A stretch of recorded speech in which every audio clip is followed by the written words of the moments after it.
প্রিয় দর্শক, আসসালামু আলাইকুম। খুব ইন্টারেস্টিং একটি খবর আপনাদেরকে আজকে শোনাবো।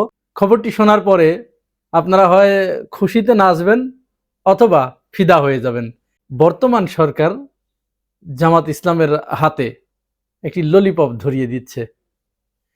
এখন কি ললিপপ ধরিয়ে দিচ্ছে, কেন ললিপপ ধরিয়ে দিচ্ছে এবং জামাত ইসলাম এই ললিপপ গ্রহণ করবে কিনা সেই বিষয়টি আমি আপনাদেরকে শোনাবো। তার আগে আরেকটি গুরুত্বপূর্ণ বিষয় যে সম্পর্কে দুই একটা কথা বলে নেওয়া দরকার।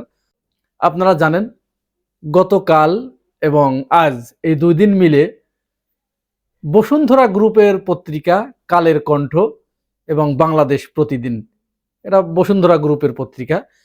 বসুন্ধরা গ্রুপের যে মালিক আপনারা তাকে সবাই চেনেন।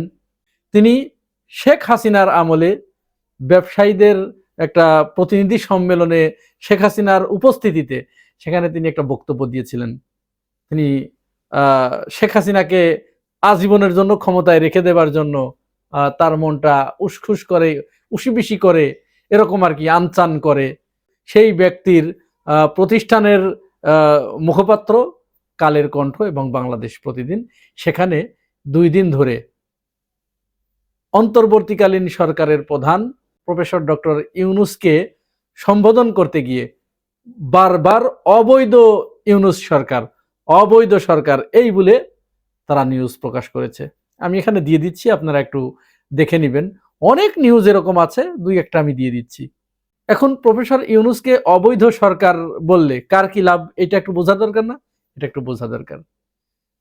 চিন্তা করুন তো, প্রফেসর ইউনূসের সরকার যদি অবৈধ হয় তার মানে বৈধ কে? শেখ হাসিনা। তারা এটি ইনিয়ে বিনিয়ে এইটা বলার চেষ্টা করছে এবং এই ধৃষ্টতা তারা দেখাচ্ছে যে শেখ হাসিনা এখনো স্টিল নাও নির্বাচন হবার পরেও বাংলাদেশের বৈধ প্রধানমন্ত্রী। এখন যদি কেউ শেখ হাসিনাকে এখনো পর্যন্ত বাংলাদেশের বৈধ প্রধানমন্ত্রী মনে করে তাহলে তার কাছে অবশ্যই তার দৃষ্টিতে অন্তর্বর্তীকালীন সরকার যে 18 মাস দায়িত্ব পালন করলো তিনি অবৈধ। ছাত্র জনতা যে শেখ হাসিনাকে এখান থেকে ঝেঁটিয়ে বিদায় করেছে ওটাও অবৈধ। এরপরে এই অবৈধ সরকারের আমলে ইউনূস সরকার যা যা করেছে সবকিছু অবৈধ হয়ে যায়। তাহলে ইউনূস সরকার অনেক কাজ করেছে, তার ভিতরে মোটা দাগে কি করেছে? সংবিধান সংস্কার কমিশন গঠন করার জন্য তারা একটা সিদ্ধান্ত নিয়েছে, ওটা অবৈধ। তারপরে গণভোট করেছে, ওটা অবৈধ। সবচেয়ে বড় অবৈধ হচ্ছে একটা নির্বাচন তারা করেছে, 12 ফেব্রুয়ারি ত্রয়োদশ জাতীয় সংসদ নির্বাচন করেছে। তাহলে এই নির্বাচন কি বৈধ? কোনো মতো অবস্থায় না। এই নির্বাচন অবৈধ, সরকার যা করবে সব অবৈধ। তাহলে তারা আজ ইউনূস সরকারকে অবৈধ বলে অভিহিত করেছে, দুদিন পরে সুযোগ খুঁজছে। এরা এত বড় সুযোগ সন্ধানী, সুযোগ খুঁজছে, সুযোগ পেলেই এই বর্তমান বিএনপি সরকারকে অর্থাৎ প্রধানমন্ত্রী তারেক রহমানকে অবৈধ ঘোষণা করে দেবে, লিখে ফেলবে। লিখে রাখেন আপনারা, এটা সুযোগ পেলেই করবে। পরিবেশ যদি বিন্দু পরিমাণ অনুকূলে আসে তারা এটা লিখে ফেলবে।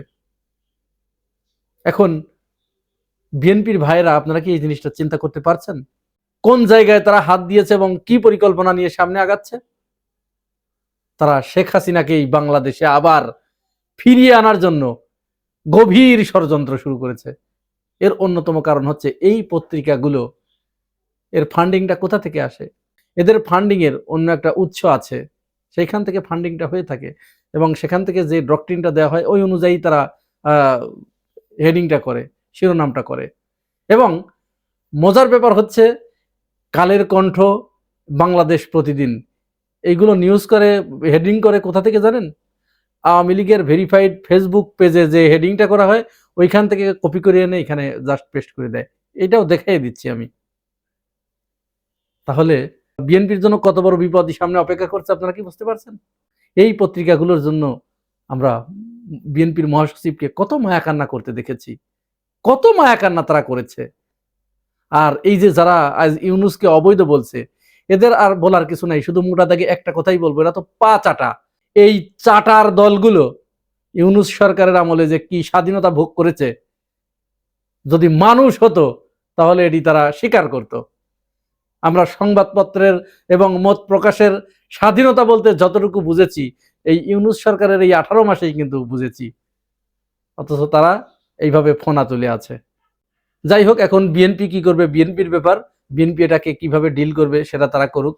এখন অন্তর্বর্তীকালীন সরকারের যে আরেকজন উপদেষ্টা রেজওয়ানা হাসান, তাকে নিয়ে যে বিতর্কটা তৈরি হয়েছে, ইনি নতুন করে আরেকটা বিতর্ক উস্কে দিয়েছেন। তিনি বলেছেন আমার উপরে যদি মব হয় তাহলে এর জন্য জামাত শিবির দায়ী থাকবে। তার মানে বুঝতে পারছেন, এখানেও কিন্তু আর একটা চাল, একটা চক্রান্ত তিনি রেখে গেলেন, একটা ষড়যন্ত্র তিনি রেখে গেলেন, যে তাকে অন্য কেউ কিছু করলেও জামাত শিবিরকে, এদের জন্মটাই হয়েছে জামাত শিবিরকে বিরোধিতা করার জন্য, জামাত শিবিরকে বিপদে ফেলানোর জন্য, জামাত শিবিরকে ক্ষতি করার জন্য এদের চিন্তা চেতনা ধ্যান জ্ঞান, এমনকি ঘুমের ভিতরে এরা জামাত শিবিরকে ক্ষতি করার চেষ্টায় রত থাকে। যার কারণে আরেকটা পথ কিন্তু করে গেল যে আমার যদি কিছু হয় বা আমার উপরে যদি মব ক্রিয়েট হয় তাহলে এর জন্য দায়ী থাকবে জামাত শিবির। এখন এমনও হতে পারে যে কোনো জায়গায় ভাগ বাটোয়ারা নিয়ে অন্য কেউ ঠেঙানি দিয়েছে, এই দায় দায়িত্ব জামাত শিবিরের উপরে। মূলত আমরা যে উগ্রপন্থার কথা বলি, উগ্রপন্থা বলতে আমরা যতটুকু বুঝি, এরা এই বাংলাদেশে যারা বামপন্থী রাজনীতি করে, এই বামেরা, এই রেজওয়ানাদের মতো, এরাই হচ্ছে সবচেয়ে বড় উগ্রবাদ। কত বড় উগ্রবাদ হলে আপনি চিন্তা করুন, যে ভিন্ন মতের কাউকে তারা সহ্যই করতে পারে না।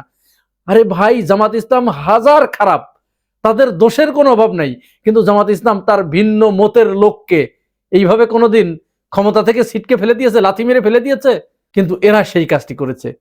কত বড় উগ্র, এবার চিন্তা করুন। তার মতের সাথে মেলে নাই বলে, তার মতের ভিন্ন মত বলে তাকে ক্ষমতায় আসতে দেয়া হলো না, রেজাল্ট উল্টিয়ে দেয়া হলো, 168কে 68তে রূপান্তরিত করা হলো, আবার সেটি মুখ ফসকে বলেও ফেললো। এই হচ্ছে এদের চরিত্র। যাই হোক, এবার সেই ললিপপের ঘটনায় চলেন যাই। গণভোট যে বাস্তবায়ন করার কথা বলেছিল, এটি তো বিএনপি মানছে না, এখান থেকে সরে এসেছে। তারা গণভোটও মানবে না, সংবিধান সংস্কার পরিষদের ওটাও মানবে না, ওটা তারা শপথও নেয় নেই। তার মানে তারা এটা যে মানবে না, শপথ না নেওয়ার ভিতরেই কিন্তু পরিষ্কার হয়ে গেছে। এখন হঠাৎ করে জামাত ইসলামকে, অর্থাৎ বিরোধী দলকে, তারা জাতীয় সংসদের ডেপুটি স্পিকার দেবার ঘোষণা দিয়েছে, অফার করেছে যে আপনাদের দল থেকে একজনকে মনোনয়ন করুন, তাকে আমরা জাতীয় সংসদের ডেপুটি স্পিকার করতে চাই। এখন স্বাভাবিকভাবেই এটা তো আপনাদের কাছে খুব আনন্দদায়ক মনে হতে পারে, যে আরে জামাত ইসলামকে একটা ডেপুটি স্পিকারের পদ অফার করেছে বিএনপি, কত মহান, তাদের রাজনীতি তো তাহলে অনেক ভালো রাজনীতি, জামাত ইসলাম তাহলে এটি গ্রহণ করছে না কেন? এইখানেই রাজনীতিটা লুকিয়ে আছে, এইটুকুই আপনাদেরকে বুঝতে হবে। এখানে অনেকটা আমরা বলি না যে গরু মেরে জুতা দান, এইটা হচ্ছে সেই গরু মেরে জুতা দানের মতো। খুলে বলি একটু, চলুন।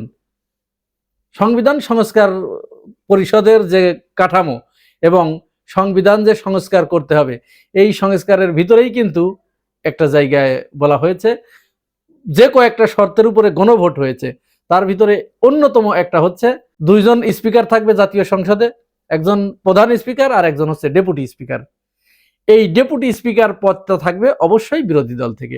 এটি কোথায় বলা হয়েছে? ওই গণভোটে বলা হয়েছে। তাহলে বিএনপি দেখেন, গণভোট নাকচ করে দিয়েছে, গণভোট তারা মানবে না। গণভোট না মেনে তারা কি করছে, ওই গণভোটের ভিতরে আন্ডারে যে একটা সামান্য একটা অপশন, যে বিরোধী দল থেকে একজন ডেপুটি স্পিকার করা হবে, এইটাকে তারা সামনে নিয়ে আসছে, যে ঠিক আছে এইটুকু মানলে তো আর অসুবিধা নেই তাদের। এইটা তারা অফার করেছে জামাতকে, যে বিরোধী দল থেকে আপনাদের থেকে একজন ডেপুটি স্পিকারের নাম দেন। এখন উদ্দেশ্য কি? উদ্দেশ্য হচ্ছে, জামাত যদি এই ললিপপটা গ্রহণ করে, যদি চুষতে শুরু করে, ডেপুটি স্পিকারের পদটা যদি নিয়ে নেয়, তাহলে তারা এই যে গণভোটের পক্ষে যে আন্দোলনে নামার চেষ্টা করছে বা ঘোষণা দিয়েছে, এবং সংবিধান সংস্কার পরিষদের জন্য যে শপথ গ্রহণ করছে, এটি তো মাঠে মারা যাবে, এটি আর হবে না। তাদের এই পরিকল্পনায় একেবারে সাইড হেলে দেওয়ার সামিল এটা। তখন বিএনপি প্রচার করবে যে তোমরা তো ডেপুটি স্পিকার নিয়ে নিয়েছো, তাহলে তোমরা আবার আন্দোলন করো কেন, তোমাদের আন্দোলনের কি দরকার, দিয়ে তো দিলাম। অর্থাৎ জামাত ইসলাম বা বিরোধী দল 11 দলীয় জোট যাতে এই সংবিধান সংস্কার পরিষদ এবং গণভোটের পক্ষে মাঠে রাজনীতি না করতে পারে, এইখান থেকে তাদেরকে ফিরিয়ে আনার জন্য, ওইটাকে ভুলিয়ে দেবার জন্য তারা ওইখান থেকে ছোট্ট একটি বিষয়ে বের করে এনে তাদেরকে অফার করেছে যে মেনেই তো নিলাম, আমরা তো ডেপুটি স্পিকার দিয়ে দিলাম মানে তো মেনে নিলাম। কিন্তু এইটা তো শুধু অনলি একটা ক্লোজ মাত্র, আরো তো সাথে অসংখ্য বিষয়গুলো আছে, 18টা বিষয় সেখানে আছে, সেগুলো তারা মানবে না। আসলে যদি গণভোটের যে কার্যকারিতা ওটা যদি বাস্তবায়ন হয়, তাহলে ওটা তো বিরোধী দলের অধিকার, ওটা তো দান না, ওটা বিরোধী দলের অধিকার। তাহলে বিএনপি এখন অনেকটা দয়া পরবশ হয়ে যে তোমাদের এটা দান করছি, নাও তোমরা নাও, অনেকটা জমিদারি ঠিক রেখে বিরোধী দলের হাতে দানের একটা পেয়ালা তুলে দেয়া যে নাও এটুকুই তোমরা চুষতে থাকো, আর আমাদের জমিদারি আমাদের একেবারে অটুট থাকুক, এই অবস্থা।